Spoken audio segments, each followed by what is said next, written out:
আমরা কিছু কথা অলরেডি শুনতে পেয়েছি কয়েকদিনে যে মসজিদে কোরআনের কথা বলতে গিয়ে রাজনৈতিক কথা বলা যাবে না। এটা সরাসরি সুস্পষ্টভাবে আল্লাহর বিরুদ্ধে যুদ্ধ ঘোষণা। কোরআনের কথা যদি রাজনৈতিক কথা আপনার কাছে মনে হয়, 918 জায়গায় রাজনীতি করা লাগবে কোরআন দিয়ে, আল্লাহর বিধান মতো চলা লাগবে। পৃথিবী এরকম ডাইরেক্ট ইনডাইরেক্ট কথা আছে। সুতরাং আপনি জ্ঞান পাপি কিনা আমি জানি না, আর আপনি বুঝে বলেন বা না বুঝে বলেন আমি তাও জানি না। অবশ্যই আপনি বুঝে না বোঝার ভান করেন। আপনি সেই আবু জেহেলের মতো পাগল, কিন্তু অত পাগল না। সুতরাং আপনাকে আমরা হেদায়েতের পথে আসার জন্য আহ্বান জানাচ্ছি। আপনি কিন্তু আল্লাহর দরবারে যেদিন উঠবেন বড় জালেম হয়ে উঠবেন। আসসালামু আলাইকুম ওয়া রাহমাতুল্লাহ। ফাউযু বিল্লাহি মিনাশ শাইতানির রাজিম। ওয়া জাআলনাহুম আইম্মাতান ইয়াহদুনা বিআমরিনা ওয়া আওহাইনা ইলাইহিম ফি'লাল খায়রাত ওয়া ইকামাস সালাতি ওয়া ইতাআজ যাকাতি ওয়া কানু লানা আবিদিন। সাদাকাল্লাহুল আযীম। প্রিয় দেশবাসী, বিশেষ করে আমার কুষ্টিয়ার সদর আসনের প্রাণপ্রিয় জনগণ, আমরা কিছু কথা অলরেডি শুনতে পেয়েছি কয়েকদিনে। এর আগেও আমি শুনেছিলাম সংসদে এবং সংসদের বাইরে একজনের মুখে, আমি নাম নিলাম না তার, যে মসজিদে কোরআনের কথা বলতে গিয়ে রাজনৈতিক কথা বলা যাবে না। এটা সরাসরি সুস্পষ্টভাবে আল্লাহর বিরুদ্ধে যুদ্ধ ঘোষণা। যারা সুদ খায়, যারা সুদের সাথে জড়িত, কোরআনে কারিম তাদেরকে জানিয়েছে তারা যেন আল্লাহ রসুলের সাথে যুদ্ধে লিপ্ত হয়। যেই মানুষগুলো আল্লাহর বিধান জানার পরে অস্বীকার করে, আমরা তাদেরকে কাফের বলি। বাংলাদেশে এখন বহু মানুষ মুসলমানদের ভেতরে জেনে হোক না জেনে হোক তারা কোরআনে কারিমের সরাসরি বিরুদ্ধে উচ্চারণ করছে। ওমান আযলামু মিম্মান মানা মাসাজিদাল্লাহি আইয়ুযকারা ফিহা ইসমুহু ওয়া সাআ ফি খারাবিহা। সূরা বাকারার এই যে 114 নম্বর আয়াত, এই আয়াতের ভেতরে যে তাফসিরগুলো আমি দেখেছি, ওই ব্যক্তির চাইতে বড় জালেম আর পৃথিবীতে আল্লাহর দৃষ্টিতে কেউ নেই, যারা আল্লাহর ঘরে তার নাম উচ্চারণ করতে বা মসজিদে আল্লাহর নাম উচ্চারণ করতে বাধা দেয়। এখানে ফিহা ইসমুহু, এই এসএমের ব্যাখ্যায়, নামের ব্যাখ্যায় তাফসীরকারক মুফাসসিরিন ইকরাম লিখেছেন, এখানে কোরআনের কথা, আল্লাহর বিধানের কথা বলতে যারা বাধা দেয় তাদেরকে আল্লাহর ভাষায় জালেম বলা হয়। তাও শুধুমাত্র জালেম না, আজলাম ইসমে তাফসীর, সবচাইতে বড় জালেম আল্লাহর দৃষ্টিতে তারা। সুতরাং যারা আজ ফতোয়া দিচ্ছেন বা এই বক্তব্য দিচ্ছেন যে মসজিদে আল্লাহর কথা বলেন কিন্তু রাজনৈতিক কথা বলবেন না, কোরআনের কথা যদি রাজনৈতিক কথা আপনার কাছে মনে হয়, 918 জায়গায় রাজনীতি করা লাগবে কোরআন দিয়ে, আল্লাহর বিধান মতো চলা লাগবে। পৃথিবী এরকম ডাইরেক্ট ইনডাইরেক্ট কথা আছে। সুতরাং আপনি জ্ঞান পাপি কিনা আমি জানি না, আর আপনি বুঝে বলেন বা না বুঝে বলেন আমি তাও জানি না।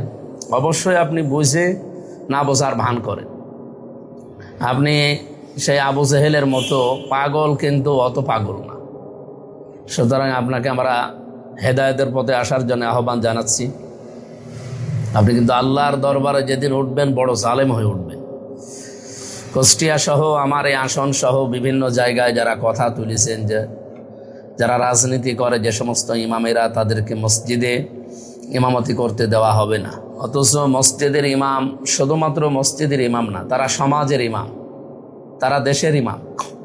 কোরআনে কারিমের সূরা আম্বিয়ার এই 73 নম্বর আয়াত, ওয়া জাআলনাহুম আইম্মাতান ইয়াহদুনা বিআমরিনা, আমি আল্লাহ তাদেরকে বানিয়েছি আইম্মাতান, নেতৃবৃন্দ বা নেতা, ইয়াহদুনা, তারা পথ প্রদর্শন করত, বিআমরিনা, আমাদের নির্দেশ অনুসারে। সুতরাং জনগণকে তারা পরিবার যেমন শেখাবে, সমাজ যেমন শেখাবে, রাজনীতি শেখাবে, অর্থনীতি শেখাবে, সংস্কৃতি শেখাবে, ধর্ম শেখাবে, সবগুলো আল্লাহর নির্দেশ মতো তারা কাজ করবে। তারা সমাজের নেতা, সমাজের ইমাম মানেই তো নেতা আমরা জানি। ওয়াও হায়না, এবং তারা, আমরা ওহী করেছিলাম ইলাইহিম, তাদের প্রতি, ফি'লাল খায়রাত, তারা যেন ভালো ভালো কাজের আঞ্জাম দেয়। ওয়াইকামাস সালাতি, তারা নামাজ কায়েমের কথা বলবে। ওয়াইতাজ যাকাত, এবং তারা যাকাত প্রদান করত বা করবে। ওয়া কানু লানা আবিদিন, এবং তারা ছিল আমাদের জন্য একজন এবাদতকারী বান্দা, আমার এবাদতকারী বান্দাদের মধ্যে অন্যতম।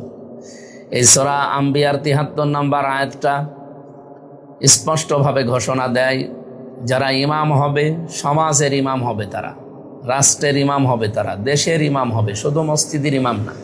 সুতরাং মসজিদের ইমামও যদি ইসলাম নিয়ে রাজনৈতিক কোনো বক্তব্য না দেয়, সমাজ নিয়ে, অর্থনীতি নিয়ে, জুলুম নিয়ে, এরপরে আরও সমাজের যে সমস্ত অসঙ্গতিগুলো আছে এগুলো নিয়ে কথা না বলে, তাহলে সে তো কোরআন চেপে যাওয়া, কোরআন গোপন করার অপরাধী, সেও এক ধরনের কাফির হয়ে যাবে।